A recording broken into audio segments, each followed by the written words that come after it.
Hai, apa kabar semuanya? Semoga kabar Anda baik-baik saja. Terima kasih karena sudah memberikan support dan juga kesetiaan Anda untuk membangun channel Codot Film. Yuk kita lanjutkan alur ceritanya, sambil siapin kopi dan cemilan, setting suara volume full. Gasken. Chapter 35. Semua orang ketakutan dan tidak bisa berkata-kata, itu terlalu mengejutkan. Ah!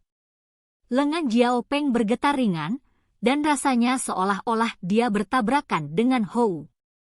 Dia merasakan sakit yang patah. Dia sama sekali tidak berpikir bahwa seorang anak yang masih menyusui hampir bisa menjatuhkannya ke tanah. Semua orang terkejut. Apakah ini benar-benar desa terpencil? Kemungkinan besar itu adalah klan tersembunyi dari keturunan kuno. Banyak orang tertahan oleh ketakutan mereka. Jika itu benar, maka klan tersembunyi yang hidup dalam pengasingan di tengah pegunungan akan terlalu menakutkan. Meskipun populasi mereka rendah, masing-masing dari mereka pasti ahli yang menakutkan. Kedua gadis muda yang cantik itu berjalan maju dengan kilau di mata mereka. Senyum tergantung di wajah mereka saat dahi putih berkilau bersinar dengan kecerdasan. Salah satu gadis muda bertanya, "Adik laki-laki, berapa umurmu?" "Umurku hampir 4 tahun. Mata bulat besar pria kecil itu menunjukkan ekspresi yang jelas saat dia menjawab. Pada saat yang sama dia dengan cepat menyeka noda susu di sudut mulutnya untuk menutupinya lebih banyak. Apa? Seorang bayi yang belum genap 4 tahun? Ini terlalu mengejutkan, dan semua orang kehilangan ketenangan saat mereka menghirup udara dingin. Mata Jiao Peng memancarkan sinar seperti binatang buas. Ekspresinya mengerikan dan dia ingin segera mengaktifkan teknik berharga terkuat klannya untuk mengalahkan si kecil ke tanah dengan satu telapak tangan. Lagi! Dia tidak menggunakan teknik berharga klan Jiao dan masih menggunakan kekuatan jasmaninya. Dia menyerbu maju seperti angin kencang saat tinjunya melesat di udara. Pohon-pohon di sekitarnya bergetar hebat dan semua daun dan dedaunan jatuh ke tanah. Seperti binatang buas besar yang membuat gerakan di dalam pegunungan tanpa batas, dia membawa embusan angin yang kencang. Momentum Jiao Peng sangat mencengangkan saat dia menerkam ke arah si kecil. "Kakak, mengapa kamu mencoba menggertakku?" Si kecil tidak mengerti karena matanya yang besar bersinar dengan kemurnian dan kepolosan. Dia menatap Jiao Peng, mengulurkan tangannya dan menepuk di depannya. Hong! Kali ini, semua orang dengan jelas melihat anak imut ini hanya menggunakan kekuatan dagingnya dan tidak memasukkan kekuatan misterius atau teknik berharga apapun dan hanya mendorong keluar. Namun, kekuatannya luar biasa dan kekuatannya ganas. Itu membuat orang tidak bisa berkata-kata. Dengan suara weng, dia mendorong Jiao Peng ke belakang. Jenius dari Great Floating Pool terus-menerus dipaksa mundur, dan bumi retak dengan setiap langkah yang dia ambil. Lengannya kejang saat dia mengerang kesakitan. Sangat kuat! Jiao Peng mengatupkan giginya dan memperlihatkan ekspresi yang tidak bisa dimengerti. Kali ini, dia benar-benar kehilangan muka karena didominasi oleh bayi yang masih menyusu. Wajahnya terbakar amarah. Haha. Lei Mingyuan berusia lebih dari 6 tahun.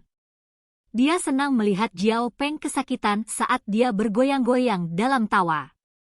Selain miliknya, yang lain tidak memiliki jejak tawa.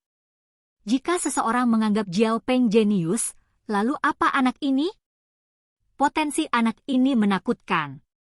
Jika dia berpartisipasi dalam kompetisi besar dalam klan besar, maka dia mungkin benar-benar beberapa orang dengan santai berdiskusi. Anak-anak bergetar ketika mereka mendengar semuanya, dan mereka terus memandangi si kecil. Jenis jenius ini ditakdirkan untuk berpartisipasi dalam kompetisi yang menakutkan itu. Cepat atau lambat, mereka pasti akan bertemu. Hai, penatua dari klan Gunung Ungu, Zishan Shou menghela nafas. Dia memiliki kedudukan tinggi di dalam keluarganya dan memiliki pengaruh yang besar. Saat ini, dia masih memiliki ekspresi yang baik ketika dia berkata, "Nak, apa nama desa ini?" "Desa Batu." Si kecil menjawab dengan nada tajam. "Bisakah kamu membiarkan kami masuk untuk beristirahat sebentar dan minum air?" Zishan Hou bertanya dengan ramah. Saat ini, Jiao Peng sudah ditahan oleh pria paruh baya dari Great Floating Pool. Para ahli dari semua desa lain juga berjalan maju karena mereka ingin menjelajahi desa aneh ini dengan jelas. Sangat menggemaskan. Dua gadis muda secantik peri berdiri di samping si kecil untuk waktu yang lama. Mereka memujanya saat mereka mencubit pipi kecilnya. "Kakak, apa yang kamu lakukan?" Shi Hao kecil menghindar. "Bisakah kamu membawa kami ke desa untuk melihatnya?" Kedua gadis muda itu bertanya. "Anak kecil, apa yang terjadi?" Orang dewasa dari desa muncul dan mendekati hutan. Akhirnya, orang-orang dari klan Gunung Ungu, kolam terapung besar dan para ahli lainnya semua memasuki desa.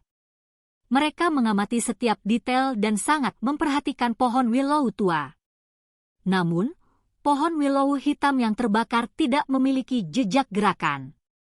Meskipun ada orang yang bergerak diam-diam, itu tidak pernah memperhatikan mereka. Setelah memasuki desa, para ahli ini mulai ragu. Rumah-rumah batu dan jalan-jalan batu kapur ini semuanya tampak sangat biasa dan tidak memiliki atribut yang luar biasa. Itu tidak berbeda dari desa lain di tanah terpencil. Kuali ini kuno. Banyak dari mereka yang telah mengalami kesulitan selama bertahun-tahun. Zishan Shou berasal dari wilayah bangsawan dan memiliki kedudukan tinggi di dalam klannya. Secara alami, dia agak berpengalaman. Beberapa kuali di tengah desa menyimpan sejarah kuno. Ukiran burung, binatang, ikan, dan serangga yang sederhana dan alami menarik perhatian banyak orang. "Kuali ini tampak luar biasa. Apa yang kamu lakukan dengan ini secara normal?" Pria paruh baya dari Great Floating Pool, Jiao Chang bertanya. "Oh, kami menggunakan ini untuk melatih kekuatan kami." Ermeng menjawab sambil mengambil kuali 1000 jin di atas kepalanya. Hati semua orang melompat. Seorang anak berusia 8 atau 9 tahun mengangkat kuali 1000 jin dengan begitu mudah. Meskipun itu tidak berarti banyak dalam klan besar, tetapi untuk desa pegunungan kecil, itu sangat berarti. Selain itu, tidak ada anak di sini yang terlihat sederhana. Para ahli ini mulai ragu lagi. Apakah ini benar-benar klan tersembunyi? Sangat misterius. Ermeng awalnya sudah bisa mengangkat kuali 1000 jin, dan setelah membaptis dengan darah sejati Suanni, kekuatannya telah meningkat secara keseluruhan. Melakukan hal-hal semacam ini secara alami akan jauh lebih mudah. Tetapi para ahli ini tidak mengetahuinya dan mengira setiap anak seperti ini. Dalam klan mereka, jumlah jenius terbatas. Tidak semua orang seperti Jiao Peng atau Zishan Kun. Mayoritas anak-anak jauh dari Ermeng. Seorang anak berusia 8 atau 9 tahun dengan kekuatan seperti itu sungguh luar biasa.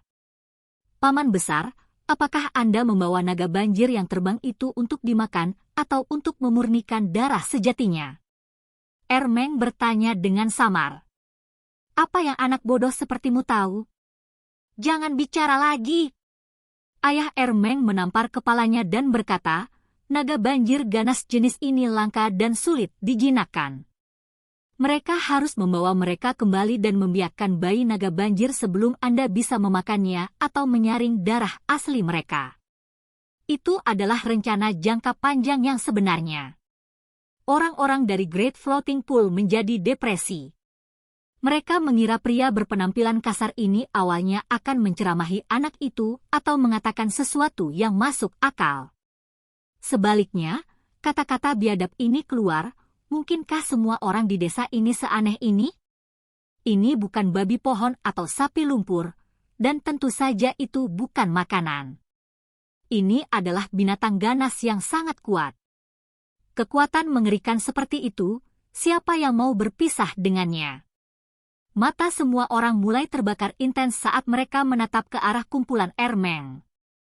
Mereka ingin mengamatinya dengan cermat, tetapi mereka tidak menemukan jejak kekuatan simbol apapun. Mungkinkah dia menyembunyikan kekuatannya? Aura setan dalam beberapa kuali ini sangat kuat. Kamu baru saja mandi dengan darah asli keturunan Archaik belum lama ini kan? Putra keempat Lei Hou adalah seorang pemuda berusia 20 tahun. Namanya Lei Yunkun. Dia berdiri tegak dan tegak saat kilat hitam muncul di matanya. Dia meninggalkan kelompok dan berdiri di depan kuali obat, menunjukkan ekspresi terkejut. Sekelompok pria semua mengikuti dan menutup mata mereka. Mereka dengan hati-hati merasakan sekeliling mereka dan kemudian membuka mata mereka karena terkejut. Itu benar-benar darah Raja Binatang Buas yang menakutkan yang tiba-tiba mati di sini. Kalian tidak memurnikan keturunan Archaik di sini kan? Balonnya baru saja meletus, Jiao Peng yang tertekan akhirnya tidak tahan dan membuka mulutnya. Takut lagi? Anak sengau itu kesal terhadap Jiao Peng saat dia berkata dengan nada kekanak-kanakan. Binatang buas macam apa?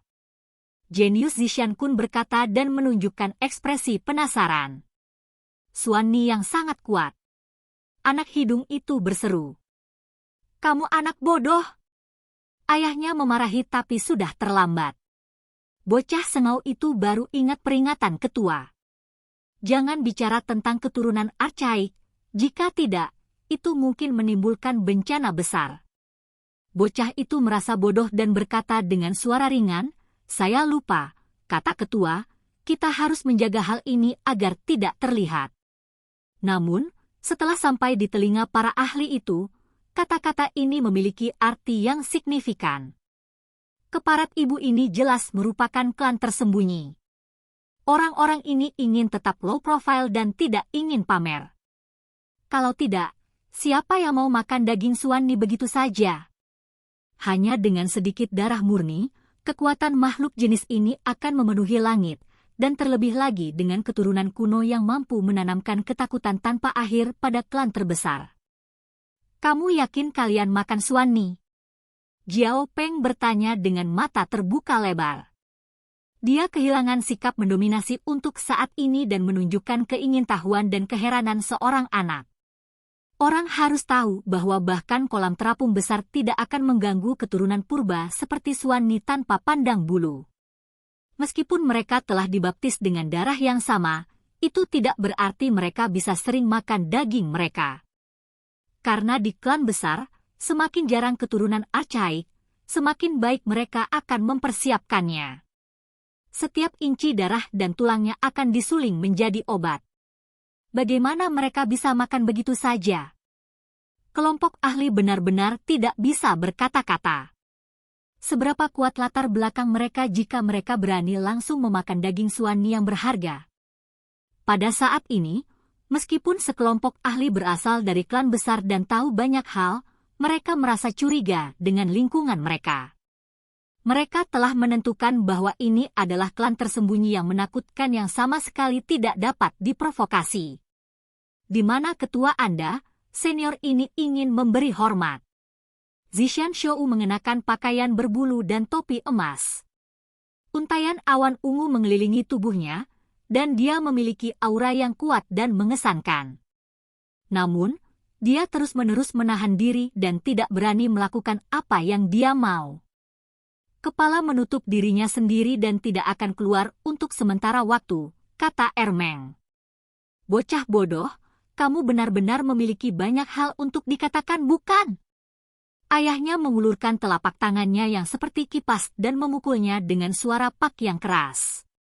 Ermeng merasa dirugikan dan tidak menganggapnya sebagai masalah besar. Dia tidak diperingatkan untuk tidak membicarakan masalah ini. Ketika ketua meminum darah Suani yang berharga, dia merasakan penyakit di dalam tubuhnya menjadi lebih baik dan karena itu memutuskan untuk berkonsentrasi pada budidaya dalam isolasi. Zishan Shou, Jiao Chang dan yang lainnya saling memandang.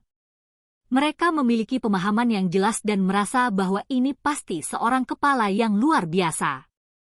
Semakin kuat seseorang, semakin lama mereka akan menutup diri dalam isolasi. Akhirnya, kelompok itu menatap ke arah pohon willow tua itu lagi. Dengan desa yang begitu misterius, pohon willow yang berakar di sini pasti sangat luar biasa, bukan? Ini adalah roh penjaga, kan? Kamu menyebutnya apa? Lee Yun Kun bertanya dengan hati-hati. Oh, sebut saja itu Guardian Spirit atau sebut saja Willow Deity. Pi Hou menjawab. Kata-kata anak-anak adalah yang paling tulus, secara alami membuatnya terdengar lebih dapat dipercaya. Apa, Dewa Willow? Kelompok ahli hampir melompat. Bahkan Zishan Shou dengan pengaruhnya yang kuat dan latar belakang aristokrat yang kuat hampir terhuyung mundur karena terkejut. Sebuah desa misterius dan nama roh penjaga yang menakutkan, ini membuat semua orang tercengang. Oke guys, jangan lupa like, comment, share, and subscribe di channel Codot Film. See you next video, peace out and bye-bye.